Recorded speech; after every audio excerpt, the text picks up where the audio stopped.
تھی وہاں پہ کمی کوتاہی تھی۔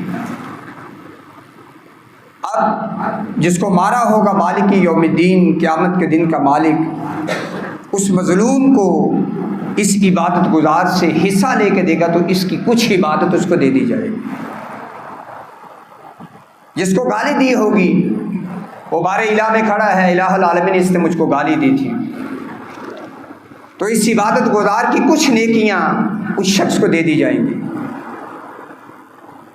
تھا عبادت گزار لیکن حرام حلال کی تمیز سے فارغ تھا، عاری تھا، اس عبادت گزار کی کچھ نمازیں، کچھ روزے، کچھ زکوٰۃ اٹھا کے اس کو دے دی جائے گی۔ صورتحال یہ ہوگی کہ مطالبہ کرنے والے، سوال کرنے والے، گریبان میں ہاتھ ڈالنے والے ابھی موجود ہوں گے، اس کی بڑی بڑی نیکیاں ختم ہو چکی ہیں۔ مفلسی کی حالت یہ ہے کہ مانگنے والے موجود ہیں، دینے کے لیے نامہ اعمال میں نیکیاں موجود نہیں ہیں۔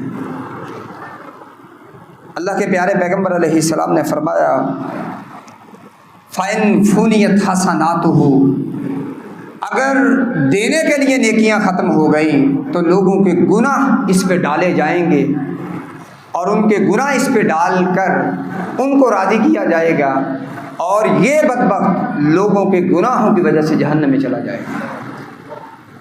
حالانکہ اللہ رب العزت کا اصول یہ ہے جو قرآن مجید نے ذکر کیا ہے، وَلَا تَزِرُ وَازِرَةٌ وِزْرَ أُخْرَىٰ، باپ جس جرم کا مرتکب ہوا اس کی سزا بیٹے کو نہیں ملے گی، اور بیٹے کے جرم کی سزا باپ کو علی حد القیاس، ایک کے گناہ کی سزا دوسرے کو نہیں ملتی۔ لیکن یہاں پہ چونکہ اس نے خود جرم کیے اور دینے کے لیے اس کی پاکٹ منی میں کچھ نہیں ہے، اس کے پاس کچھ نہیں ہے، یہ خالی ہو چکا ہے نیکیوں سے، اور لوگوں کے گناہ اس پہ لادے جائیں گے، اور یہ ان لوگوں کے گناہوں کی وجہ سے جو دراصل اس نے لوگوں پر دنیا میں زیادتی کی تھی، اس کی وجہ سے اس کو جہنم میں پھینک دیا جائے گا۔ یہ ہے قیامت کا مفلس۔ اس لیے عبادات کے ساتھ ساتھ اپنے معاملات کو بہتر کرنے کی انسان کو کوشش کرنی چاہیے۔ انسان کو اپنے معاملات کو بہتر کرنے کی کوشش کرنی چاہیے۔